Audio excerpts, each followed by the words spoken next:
سلام علیکم بیننده، ما بزرگ کاروان اومدیم اوید به نرخ پاسوده. در ویدیو پیشینه یک پاسوده سفید پرداخته بودیم و این نرخش قیمتتر نسبت این اینا کمتر ارزانتر بوده. این پاسوده هم صفتش خوب بوده، پرستوی نبوده، فیرمای همو پرستو کمتر سالش پیشترک بوده، نرخش ارزان، همه چیزش هسته. بیا این نرخش سر میکنیم.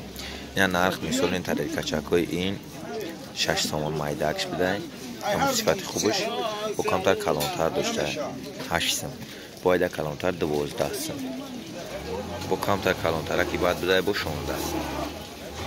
بعد با مگذاریم پیولوش دا مثال پیولوش بوده 5 تومان،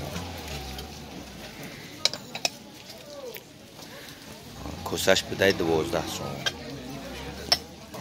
کسش 12 تومان. بعدا مثال بویجا هسته چوینیکوش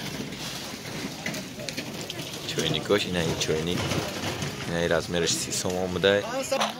اینه بعد چوینیکوش بوده رزمیری کلان 45 سم با مایده تر داشته مثال 38 سم. بعد با ایسی مگذاریم طبقه اشخریش ده، اشخری های خیلی پلاسکی هم داشته، اینه چقروش هم بوده، اینه اشخریوش چقر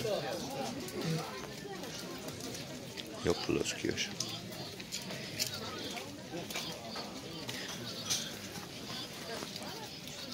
بعد جده هسته قنگیرکوش مثال قنگیرکو 4 بوده،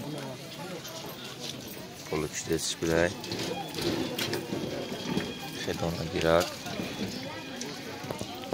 گیرکی کروگلی دروز،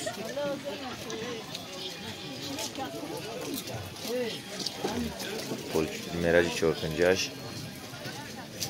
85 سم بوده، پلوچ دستش 100 سم، بارگاکش اینه بارگاکش برای دونگیری 65 تومان.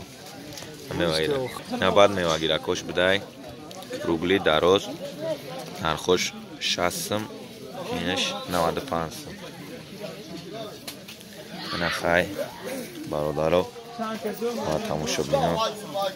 اینه اپشی پاسوده گفتگیم اون بود، نرخش نرخای ارزان نسبتی اونا مولی پیشینه. از نبارش اپشی 12 تایی مثال رنگ یمور اگر 12 پیولا کسا چوینیک 12 تایی چوینیک 2 تاور تدریکوش 12 تایی اگر گیره نه همش این هم 600 سم سر میشه، این 600 سم سر میشه تو 1,500 دام 1,500 استاندارد همه چی هم گرفته.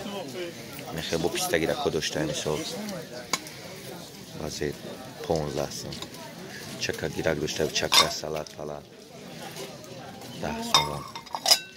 باید دروز برای نوشکی پشکی دونگی اینش 32 تومان. خیلی تماشا کنین. اگر ویدیو ما مقبول شده باشد ابونه شوید، پادیسیت کنید